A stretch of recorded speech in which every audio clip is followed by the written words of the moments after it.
Comment faire une première bonne impression, les amis? C'est ce qu'on va voir dans cette nouvelle vidéo. Je vais vous donner dans les points qui vont suivre quelques comportements et conseils à adopter pour pouvoir faire une très bonne impression lorsque vous allez rencontrer une nouvelle personne, un nouveau contact. Parce que comme on le dit, première impression, c'est ce que les gens gardent naturellement. Ok, donc ce serait vraiment dommage d'arriver à ce rendez-vous-là, de faire vraiment les choses pas bien et qu'à votre départ, cette personne puisse garder une très mauvaise image de votre personne. Ok, donc dans les points qui vont suivre, si vous commencez par les mettre en pratique, eh bien, vous allez voir que vous allez faire une très bonne impression. La première chose à prendre en considération, c'est la façon dont vous allez vous habiller. Bien s'habiller, très important de bien s'habiller. Et ici, quand je dis bien s'habiller, ça va dépendre vraiment du cadre de la rencontre. Ok, si c'est pour une recherche d'emploi, la façon dont vous allez vous habiller doit vraiment être différent. En tout cas, être en phase avec le secteur ou le domaine dans lequel vous voulez trouver du travail. Je prends un exemple.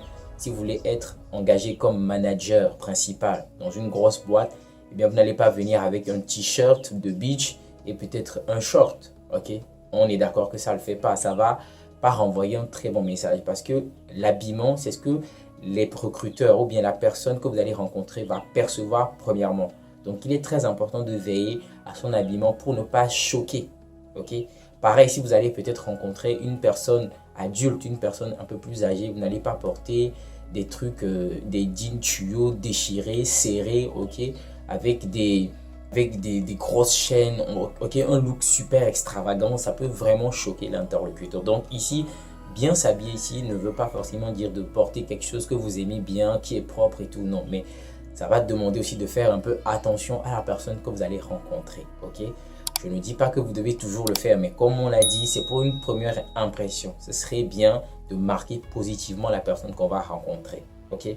Donc, bien s'habiller, c'est important pour le premier point. Le deuxième point, c'est de faire l'effort d'être à l'heure. Alors, dans nos communautés, c'est vraiment un défi quotidien. Ce n'est pas forcément pour une première impression, mais dans le quotidien, nous devons faire l'effort d'être ponctuel, primordial d'être à l'heure, ok? Venir 10 minutes ou 5 minutes à l'avance en attendant sur le lieu du rendez-vous avant que votre contact n'arrive. Ça va renvoyer un message fort à la personne. Ça va lui faire comprendre que cette personne, c'est quelqu'un qui se respecte, c'est quelqu'un qui respecte son temps et c'est quelqu'un aussi qui est discipliné. Parce que pour être vraiment ponctuel, il faut être quelqu'un de super discipliné, ok?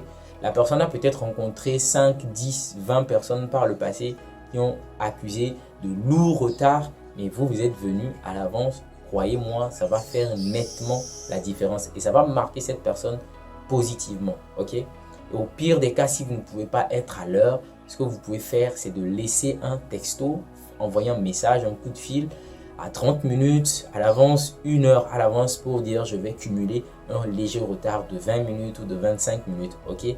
Là, ça marche aussi. Mais ne rien dire, ne pas faire signe et débarquer seulement après 40 minutes, eh bien, ce n'est pas vraiment bien pour une première bonne impression, ok? Alors, pour la troisième chose à faire, c'est de contribuer, ok? Lorsque on vous invite à quelque part ou bien vous allez rendre visite à certaines personnes, si c'est pour une première fois, si vous avez fait un resto, ce serait bien qu'à la fin, vous mettez la main à la poche pour contribuer lorsque l'addition sera là. C'est un message que vous passez ainsi, c'est-à-dire que vous faites comprendre aux autres que ben voilà, vous n'êtes pas quelqu'un qui veut seulement bouffer les autres ou bien manger pour les autres, mais vous avez à cœur aussi de contribuer, que vous êtes quelqu'un qui aime participer, ok? Après, les personnes pourront elles-mêmes dire de ne pas vous gêner, mais de toutes les façons, mentionner l'intention. Il faut qu'ils sachent ou bien qu'ils voient que vous avez à cœur de contribuer à tout ce que vous avez dépensé ou bien mangé, ok? Et si c'est à la maison, faites l'effort de venir avec un cadeau. Ne vous ramenez pas les mains ballantes à un anniversaire où vous avez été invité ou attendu. Vous arrivez comme ça sans rien. Ce n'est pas vraiment très bon pour une première bonne impression. Mais si vous venez pour une première fois que c'est un anniversaire, ramener un cadeau va marquer et va faire vraiment plaisir à votre contact, à votre interlocuteur. Et certainement que cette personne n'oubliera jamais ce jour-là. Encore si le cadeau est vraiment super chouette. Mais peu importe, l'essentiel c'est de venir donner quelque chose, bien de faire un geste pour que la personne sache que vous n'êtes pas venu les mains vides.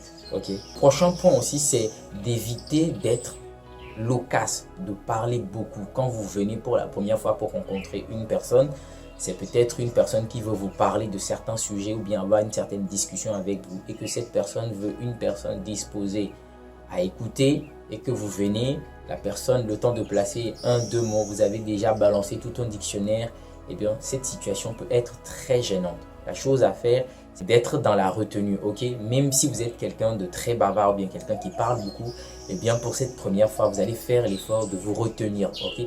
De ne pas tout dire, de ne pas parler excessivement parce que ça peut être gênant pour votre contact, comme j'ai dit. Et surtout que vous avez été invité pour une première fois, ne dévoilez pas toutes vos cartes, ne dites pas tellement de choses sur vous. Si vous êtes surtout là pour voir une personne ou bien pour rencontrer une nouvelle personne, c'est l'occasion de connaître la personne, c'est l'occasion d'écouter l'autre pour en savoir un peu plus sur lui. Donc, pour ce point, on est d'accord, vous évitez d'être loquace, de parler énormément. Soyez dans la retenue, dites seulement ce qu'il faut dire. Et je ne dis pas par là aussi qu'il faut être fermé à la discussion, de ne pas poser des questions ou bien de ne pas s'exprimer. Mais je dis être dans la retenue, de ne pas en dire de trop. Ok? C'est la chose la plus importante. Et le dernier point aussi qui est très important, souvent dans nos communautés, c'est fréquent de rencontrer cela. Moi-même, j'ai eu à vivre cela déjà. Les gens qui se ramènent à 2 ou à 3. Ok? On vous invite pour un rendez-vous et vous ne savez pas pourquoi la personne vous a invité. Et même si vous savez, ok, vous n'avez pas le droit de ramener une personne avec vous ou 2 personnes avec vous. Il y a des gens qui te disent, bon, j'étais avec un copain, donc je lui ai dit qu'on m'a invité ici. Il a dit qu'il va m'accompagner. Non, les amis, ça ne marche pas comme ça, ok? Peut-être la personne veut vous parler d'un sujet autour de cette table qui lui est très intime, ok? Quelque chose, il veut vraiment s'ouvrir. Mais si vous ramenez 1 ou 2 potes, eh bien, il ne pourra plus être à l'aise pour vous parler. Donc, la chose la plus importante, c'est de venir seul, ok? Même si la personne insiste pour vous accompagner, dites-lui que vraiment, c'est pas dans le programme que je serai de la partie accompagnée. Donc, ce sera pour une prochaine fois. Mais aujourd'hui, tu vas devoir me laisser y aller seul. C'est très important.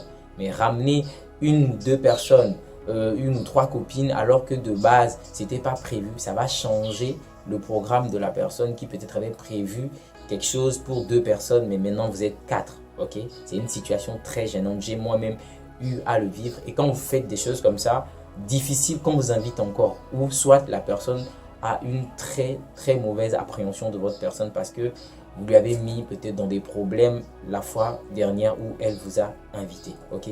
Donc, faites ces 5 choses que j'ai données dans cette vidéo, va vous aider énormément à faire une bonne impression lorsque vous avez rendez-vous avec une personne. Ok? J'espère que cette vidéo vous a apporté un plus dans votre croissance personnelle. Si c'est le cas, je vous invite à me laisser un pouce bleu. Ça aide énormément la chaîne à se positionner. Et moi, je vous dis à très bientôt pour une autre vidéo.